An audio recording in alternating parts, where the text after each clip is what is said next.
जरा कल्पना करें, एक ऐसा युग जब समुद्र पर पत्थरों का पुल बनाया गया था, जब एक स्त्री की पुकार पर पूरी सेना उठ खड़ी हुई थी, जब एक राजा ने अपना सिंहासन छोड़कर जंगल का रास्ता चुना था। आज से लगभग 7000 साल पहले इस धरती पर कुछ ऐसा हुआ था जिसे हमने सदियों तक एक महाकाव्य समझकर पढ़ा, एक सुंदर कहानी। लेकिन हैरानी की बात यह है कि आज भी बहुत कम लोग इसका असली सच जानते हैं। नासा की सैटेलाइट तस्वीरों में वो पुल आज भी दिखता है। श्रीलंका की मिट्टी में आज भी उस आग के निशान हैं और कार्बन डेटिंग कहती है ये सब उसी काल में हुआ था जब रामायण लिखी गई थी। तो फिर सवाल ये है, क्या रामायण सच में हुई थी? क्या राम एक काल्पनिक पात्र थे या इतिहास के सबसे महान राजा? और अगर सब सच है तो ये सच हमसे क्यों छुपाया गया? दोस्तों, आज हम उन सवालों के जवाब ढूंढेंगे जो सदियों से अनसुलझे हैं। क्या वो पुल जो भारत और श्रीलंका के बीच है सच में राम की सेना ने बनाया था? क्या श्रीलंका में आज भी वो जगहें हैं जहां रामायण की घटनाएं हुई थीं? क्या आसमान के तारे उस कहानी की तारीख की पुष्टि करते हैं? और क्या दुनिया के दूसरे देशों में भी राम की कहानी इसीलिए जीवित है? हर सवाल का जवाब आज इस वीडियो में मिलेगा। अंत तक रुकिए, हर पल काम का है।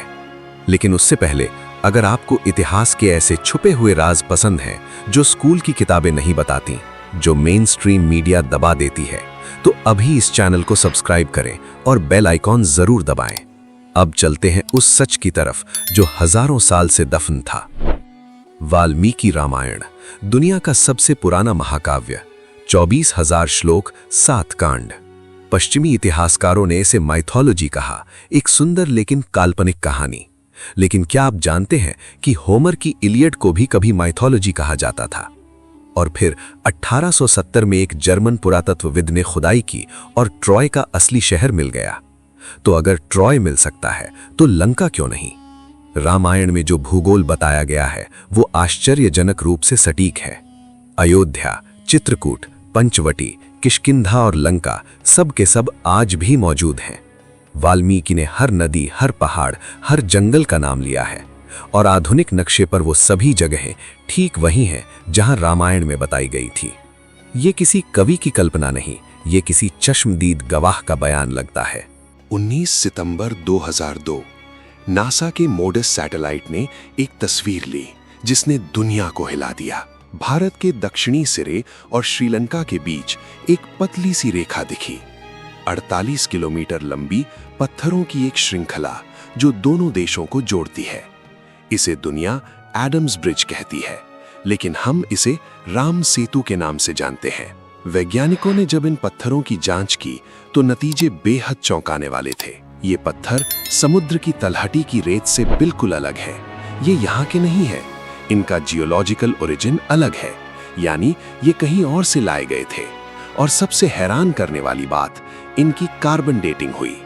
नतीजा, ये पत्थर लगभग 7000 साल पुराने हैं और रामायण की एस्ट्रोनॉमिकल डेटिंग भी लगभग उसी काल की ओर इशारा करती है। रामेश्वरम के पास आज भी ऐसे पत्थर मिलते हैं जो पानी में डूबते नहीं। इन्हें प्यूमिस स्टोन कहते हैं। ज्वालामुखी से बनी वो चट्टानें जिनमें हवा के बुलबुले होते हैं। और रामेश्वरम का इलाका कभी ज्वालामुखी गतिविधि का केंद्र था। एक इंजीनियर की नजर से देखें, उथले पानी में 48 किलोमीटर का पुल असंभव नहीं था। 7000 साल पुराना पुल, 7000 साल पुरानी कहानी, ये महज संयोग नहीं हो सकता। अब चलते हैं श्रीलंका, जिसे रामायण में लंका कहा गया था। यहाँ एक जगह है जिसका नाम है सीता माई अम्मन मंदिर। ये वही स्थान माना जाता है जहाँ रावण ने सीता माँ को बंधक बनाया था। यहाँ की मिट्टी अजीब है, ये जलती है। स्थानीय लोग कहते हैं ये हनुमान जी की लंका दहन की निशानी है। वैज्ञानिकों ने इस मिट्टी का परीक्षण किया, इसमें असाधारण मात्रा में कार्बन मिला। ये किसी बड़ी आग की निशानी है जो हजारों साल पहले लगी थी। श्रीलंका में एक और जगह है, अशोक वाटिका, जिसे आज हग्गाला बोटैनिकल गार्डन कहते हैं। रामायण कहती है सीता माँ को यहाँ रखा गया था और यहाँ आज भी एक पुराना बगीचा है। इस बगीचे में वो पेड़ है जो श्रीलंका के मूल पेड़ नहीं हैं, ये भारत से आए थे। और यहाँ रावण एल्ला फॉल्स के पास रावण की गुफाएं भी हैं। इन गुफाओं की दीवारों पर पुराने चित्र हैं जो किसी महायुद्ध की कहानी बताते हैं। श्रीलंकाई इतिहासकार भी रावण एक रियल हिस्टोरिकल फिगर था। वो एक शक्तिशाली राजा था, विद्वान, संगीतज्ञ और महान योद्धा। उसकी कहानी भारत और श्रीलंका दोनों में आज भी जीवित है, हजारों साल बाद भी। अब बात करते हैं उस सबूत की जिसे झुटलाना सबसे मुश्किल है। रामायण में सैकड़ों एस्ट्रोनॉमिकल रेफरेंसेस हैं, ग्रहों की स्थिति, नक्षत्र, सूर्य चंद्र ग्रहण, और ये इतने सटीक हैं कि आधुनिक सॉफ्टवेयर इनकी सटीक तारीखें बता सकता है। Institute of scientific research on Vedas के वैज्ञानिक डॉक्टर पुष्कर भटनागर ने प्लानिटेरियम गोल्ड सॉफ्टवेयर से रामायण की हर बड़ी घटना की तारीख निकाली। राम का जन्म 10 जनवरी 5114 ईसा पूर्व। उस दिन ठीक वही 5 ग्रह अपनी उच्च राशियों में थे जो रामायण में लिखा है। वन गमन 5 जनवरी 5089 ईसा पूर्व। हर तारीख मैथमेटिकली सिद्ध होती है। कोई काल्पनिक लेखक 7000 साल पहले की ग्रह स्थिति इतनी सटीक नहीं लिख सकता। ये या तो किसी महान गणितज्ञ का काम है या ये सच में हुआ था। 2007 में भारत सरकार एक प्रोजेक्ट लाई, सेतु समुद्रम शिपिंग कैनाल प्रोजेक्ट। इसका मकसद था राम सेतु को तोड़कर जहाजों के लिए रास्ता बनाना। तब सरकार ने सुप्रीम कोर्ट में एक एफिडेविट दाखिल किया जिसमें लिखा था, राम एक काल्पनिक पात्र थे, राम सेतु मानव निर्मित नहीं है। पूरे देश में तूफान आ गया, लाखों लोग सड़कों पर उतर आए। सरकार को वो एफिडेविट वापस लेना पड़ा। लेकिन सवाल रह गया, अगर ये सिर्फ मिथक है तो इसे तोड़ने की जरूरत क्यों थी? मिथक के लिए कोई कैनाल नहीं बनाता, पत्थर के लिए कोई एफिडेविट नहीं लिखता। 2003 में इलाहाबाद हाईकोर्ट के आदेश पर एएसआई ने अयोध्या में खुदाई की और मिले पुराने मंदिर के खंभे, मूर्तियां और 10वीं सदी से पहले की संरचनाएं। ये प्रमाण सुप्रीम कोर्ट के 2019 के ऐतिहासिक फैसले में भी साइटेड किए गए। कुछ लोग नहीं चाहते कि ये सच सामने आए। ये बात अब साफ है, क्योंकि अगर राम सेतु मानव निर्मित साबित हो गया तो रामायण इतिहास बन जाएगी। एक और चौंकाने वाला सच, रामायण सिर्फ भारत की कहानी नहीं है।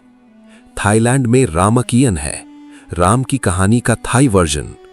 वहां के राजा आज भी रामा की उपाधि धारण करते हैं। वर्तमान राजा रामा 10 है। इंडोनेशिया में ककाविन रामायण है, 9वीं सदी का एक विशाल महाकाव्य। कंबोडिया के अंकोर वाट के पत्थरों पर रामायण की पूरी कहानी खुदी हुई है। मलेशिया, फिलीपींस, म्यांमार, लाओस, हर जगह राम की कहानी जीवित है। एक काल्पनिक कहानी इतने देशों में इतनी गहराई से नहीं उतर सकती। जब कोई सांस्कृतिक विचार इतने देशों में फैलता है, उसके पीछे एक ऐतिहासिक सच होता है, और वो सच है एक महान राजा, एक महान युद्ध और एक अमर कहानी। दोस्तों, अब एक पल के लिए रुकिए और सोचिए, हजारों साल से हमारी दादी नानी हमें रामायण सुनाती आई हैं। हमने सोचा ये सिर्फ एक कहानी है, एक अच्छी, सुंदर पर काल्पनिक कहानी।